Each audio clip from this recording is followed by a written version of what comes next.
You know, some ideas can look good on paper and others, okay, not so much. Take, for example, the anti-pervert flamethrower bra, which was a clever way for women to protect themselves from attackers. And I wish I could show you a picture of that, but I asked Chat GPT to do one for me, and it accidentally did. And then said, don't put that on YouTube. Don't. All kinds of terrible things will happen to me, apparently. So you'll have to Google that. And then another great idea.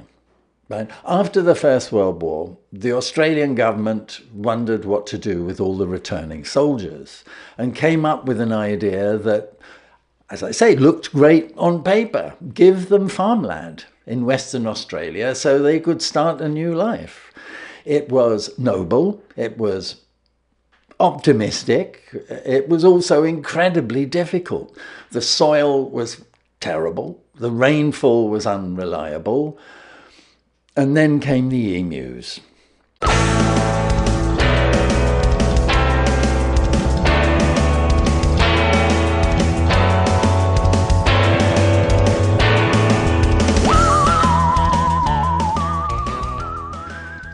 If you've never seen an emu, imagine a 6-foot-tall, angry feather duster with legs like a velociraptor. They can't fly, but they can sprint fast enough to get a ticket in some towns, change direction like a pinball, and kick hard enough to rearrange your internal organs. What's more, they have very few natural predators, because, frankly, even nature knows better. Incidentally, when you think about it, Australia has a lot of weird animals, right? It's an island, so they evolved separately from what we might call normal ones. I mean, I've got a list here, strange animals, okay? Let's just have a look. We've got one, a quokka or a numbat. How about that? I have no idea what these are. Numbat, it says a termite-eating marsupial with bold stripes. Sounds good. Bandicoot. We've heard of that, I think. Antichinus, antichinus, I don't know. It says a tiny insect-eating marsupial famous for its extreme breeding behavior. Do you want to know? I don't know, but extreme breeding behavior. Hang on. I'm going to Google this to find out what this thing does. Hang on. Okay, now I've Googled it, and what it says, Antichinus exhibit extreme breeding behavior known as suicidal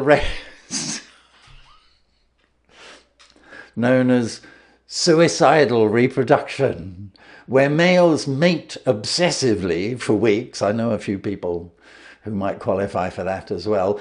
Forgoing sleep, yes, not sleeping, until their bodies literally break down from stress, organ failure, and immune collapse, leading to mass death for all males after the season.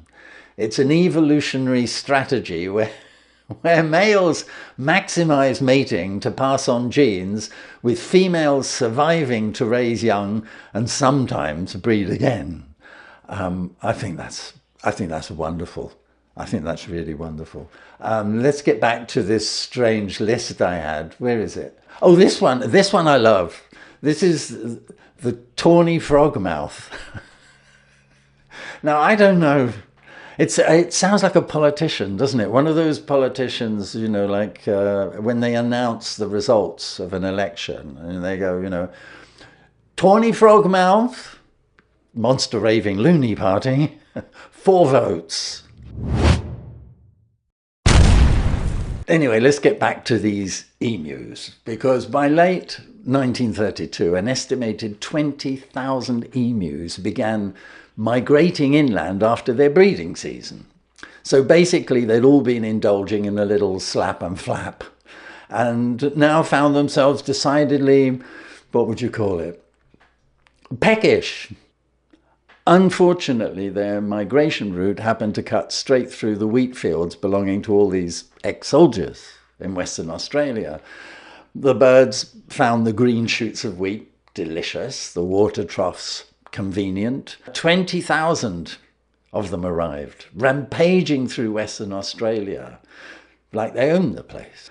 Now, spare a thought for the Australian farmers of 1932, men and women so stubborn they tried to wrestle a living out of land that mostly wanted them dead. These weren't the rugged cowboys of romantic legend.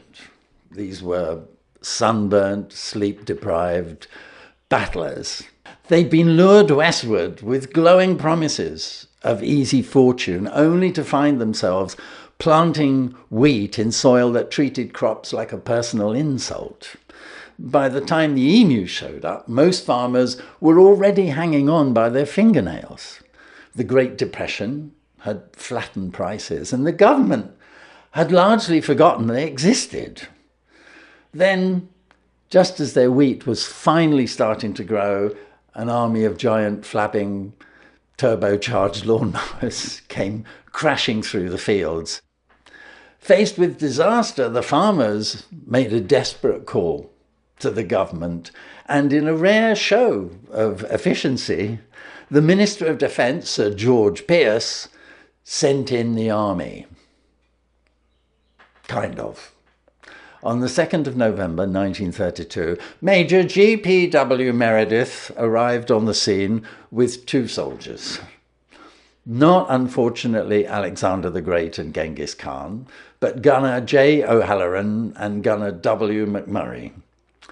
Even assuming Major Meredith would play an active role rather than setting up a tactical HQ at the Winking Wallaby Bar and Gentlemen's Comfort Rooms, the emus still outnumbered them roughly 6,666 and 2/3 to 1. The soldiers did, however, have 2 Lewis machine guns and 10,000 rounds of ammunition, so they were reasonably optimistic. On the 4th of November, the campaign began. The soldiers opened fire, and the emus, instead of dropping dead like any other self-respecting dumb animal, exploded into motion, scattering like the world's angriest piñata had just burst open. 2 days later, the army encountered a large group, over 1,000 emus. This was it, a huge target they couldn't miss. They missed. Or, to be more precise, the gun jammed. The birds scattered again, mostly unharmed, and one assumes quietly smug. After a long, dusty, ammo-burning chase, the soldiers had managed to kill maybe a dozen emus. Statistically speaking, they were doing slightly worse than if they'd just thrown rocks. Then they had a brainwave. Mount the gun on a truck. This failed for 2 reasons. First, the emus were faster than the truck and seemed to realise it. One soldier recalled an emu jogging alongside the vehicle with what might be described as a look of withering contempt before veering casually off into the bush.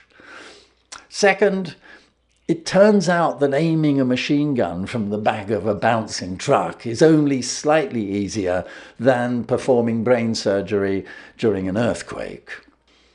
By the end of the first week, nearly 2,500 rounds had been fired and only around 200 emus had been confirmed dead. Major Meredith claimed many more were wounded and must have died later. The emus declined to provide casualty figures.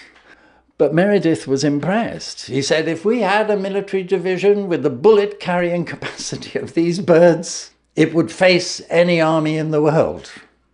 After several humiliating weeks, the government quietly called off the campaign. The official kill estimate ranged from to, please stop asking. In the end, the birds won. The press, both local and international, had a field day. And in the Australian House of Representatives, one MP deadpanned, if we're handing out medals, let the emus have them. They've won every round so far. And to be fair, Australia isn't the only nation to have lost a war against birds. In 1958, China launched the Four Pests campaign targeting mosquitoes, flies, rats, and sparrows. Sparrows were accused of stealing grain, which technically they did. What nobody in the planning office seemed to realize was that sparrows also ate something far worse: locusts. The campaign against sparrows was wildly successful. Millions of people destroyed nests, smashed eggs, and banged pots and pans until the birds literally dropped dead from exhaustion. It was a spectacularly coordinated act of national bird-based harassment. Then the locusts came. With no sparrows to eat them, locust populations exploded. Crops were devoured, grain yields collapsed, famine followed, one of the worst in human history. Eventually, the Chinese government quietly removed sparrows from the campaign and reportedly imported new ones from the Soviet Union. Let me repeat that. China had to borrow sparrows. So by comparison, Australia's outcome, it wasn't so bad. The emus kept the land. Australia suffered a smidgen of embarrassment. Everyone else got a story so ridiculous it still sounds made up. But it isn't. Sorry, I'm still looking at this anti-kindness thing. It's incredible. Really. Anti-kindness, I'll just read you another bit about it. It says anti-kindness exhibit extreme breeding behavior known as suicidal reproduction or semal parity or semal parity. There's even a name for it. Did you know this? This frenzied mating involves non-stop copulation, potentially for 14 hours a day, causing males to physically disintegrate from internal bleeding, fur loss, and immune collapse before dying around 11 months old. What a way to go.